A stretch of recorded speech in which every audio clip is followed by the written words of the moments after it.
नमस्कार दोस्तों, बिहार डिकोडेड के इस यूट्यूब मंच पर आपका स्वागत है। कल रिज़ल्ट निकला है और 200 प्लस सीट जो है एनडीए को आई है। तरह तरह का जो है अफवाह बाज़ार में चल रहा है। कोई बोल रहा है कि ईवीएम हैक हो गया है, कोई बोल रहा है कि 10,000 काम कर गया, कोई बोल रहा है कि महिलाएं जो है वो एनडीए को ज़बरदस्त तरीके से वोट कर दी, जिसके कारण ये हुआ है। हमारे साथ दो ग्रामीण हैं, ये औरंगाबाद का एरिया है। क्या कहिएगा, मतलब ईवीएम हैक हो गया है या फिर वाकई में इतना वोट मिला? इस तरह का बात करना गलत है कि ईवीएम हैक हो गया है। ये जनता का जनादेश है और इसमें जनता का पूर्ण समर्थन है। जात पात से ऊपर उठ करके जनता लोग वोट दिया है और हम लोग को पहले से ही राजेश राम को हराने का अभियान हम लोगों ने चलाया था, जो कि इस बार एकदम पूर्ण हो गया। और बिहार में भी बीजेपी और जेडीयू के गठबंधन से जीत हुआ और विकास का ही जीत है। तो 2020 में क्यों इतना सीट नहीं मिला था? 2020 में सीट नहीं मिला था कि जनता का जनादेश उस समय जो है, जनता उस समय भी सीट मिला था भाजपा जेडीयू के। कुछ कम सीट मिला था, जिसमें रामविलास पासवान जी का जो एलजेपी है उसका बिखराव के कारण कुछ वोट प्रतिशत कम हो गया था। लेकिन अब की श्री चिराग पासवान जी हमारे साथ रहें और कदम से कदम मिला के चलें, जिसके कारण हमारा वोट जो है जहां था वहां आ गया।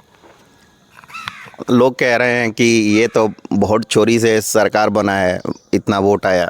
जिनको हार होता है वो ऐसे ही बोलते हैं। राहुल गांधी जी को, तेजस्वी जी को यही लगता है कि ईवीएम हैक हुआ है, चोरी हुआ है। ऐसा कुछ नहीं है। ईवीएम हैक और चोरी नहीं हुआ है, जनता का जनादेश है।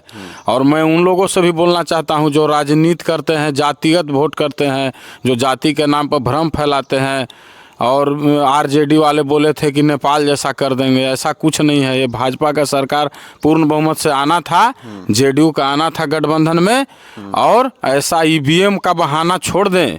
हम राहुल गांधी जी से भी बोलना चाहते हैं कि ईवीएम का जो बहाना करते हैं, या ये ईवीएम का कोई बहाना नहीं है, जनता का पूर्ण समर्थन है। तो वोट चोरी तो दिखा रहे हैं ना राहुल गांधी कि वोट चोरी कैसे हो रहा है। इसी में तो वो हार गए। यही मुद्दा उनका जो रहा कि वोट चोरी और एसआईआर के मुद्दा पर तो हार गए। अगर वो विकास के बात करते हैं, अगर जनता का बात करते हैं, गरीबों का बात करते हैं, तो कुछ उनका वोट प्रतिशत बढ़ता। हमारे साथ एक और ग्रामीण है। क्या नाम है लग? हमारा नाम चंद्रमोहन तिवारी है। तो ये इतना सीट अलाई, मैंने इतना सीट आया, तो एक्चुअल में वोटर से आया है? लोग कह रहे हैं कि ईवीएम हैक हो गया, इसे कैसे आ जाएगा इतना सीट?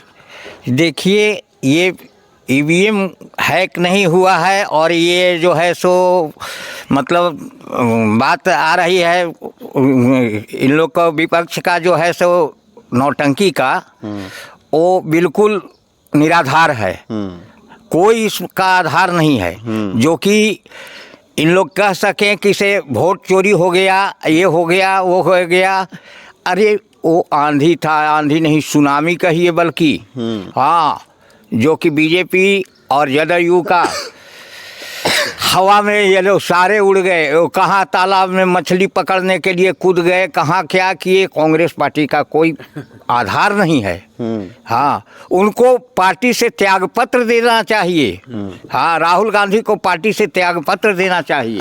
बोल रहे हैं कि 95 को चुनाव हार गए हैं, तो 5 को और शतक लगाएंगे क्या? 95 चुनाव हारे हैं तो फिर अब शतक लगना बाकी है ना। जब तक कहा जाता है कि से 99 जूता तक इज्जत है, तो 99 जूता तक इज्जत है, 100वां जूता जब लगेगा तब ना भाई बेइज्जत होंगे। तो उसी तरह से है, 99 जब इनको चला आया तो मतलब अभी 95 हारे हैं, अभी 5 बाकी है। पेंशन बढ़ा है 400 से 1100 हो गया, तो इसका भी प्रभाव पड़ा है क्या? पड़ेगा नहीं। सरकार अच्छा काम करेगी, सुशासन अच्छा है, तो उसको वोट मिलना ही मिलना है। इसलिए वोट मिलना है ताकि सरकार हमारा सुदृढ़ हो और हमारा राज्य बिहार राज्य विकसित हो। हम किसानों का दुख दर्द को समझें। प्रिय प्रधानमंत्री से हमारा यही आग्रह है कि हमारे किसानों को जो है से फसल का उचित मुआवजा मिले, जो सरकारी ज़मीन अधिग्रहण हो रहा है उसका उचित मुआवजा मिले, जो हम लोग को प्रेजेंट रेट मिल चल रहा है जो हम लोग का ज़मीन का, वो सब दें। हाँ, मैं सहर्ष स्वीकार करता हूं और आगे भी हम लोग मोदी का ही और जदयू का, नीतीश जी का भक्त रहूंगा सब दिन। ये कह रहे हैं कि हर एक घर सरकारी नौकरी तेजस्वी, तो क्या हुआ, काहे नहीं वोट मिला उसको, उनको जो है हर घर सरकारी नौकरी के ऊपर में। हर घर सरकारी नौकरी कहाँ से दे देंगे, बिहार का बजटे नहीं है उतना, तो ये कहाँ से सरकारी नौकरी देंगे, भ्रम फैलाना चाहते थे। सरकारी नौकरी का घरे से दे देंगे। ठीक है, उन्होंने ये बात भी बोला था कि हमको पहले नीतीश जी बोले थे कि घरे से दे देंगे, तो जहाँ संभव था तो नीतीश जी आगे बढ़े, आप पीछे से थे, उस तो हो गया नौकरी टीचर का या और भी। लेकिन अब थोड़े सब घर घर आप कहिएगा कि नौकरी हो जाएगा, तो कहाँ से हो जाएगा, ये सही नहीं बोल रहे थे। तो हमारे साथ में एक युवा थे, एक बुजुर्ग व्यक्ति थे, दोनों का कहना है कि ईवीएम में धांधली नहीं हुआ है, बल्कि ये जनादेश है, जनमत है। कैसा लगा वीडियो नीचे कमेंट बॉक्स में ज़रूर लिखिएगा। बहुत बहुत धन्यवाद।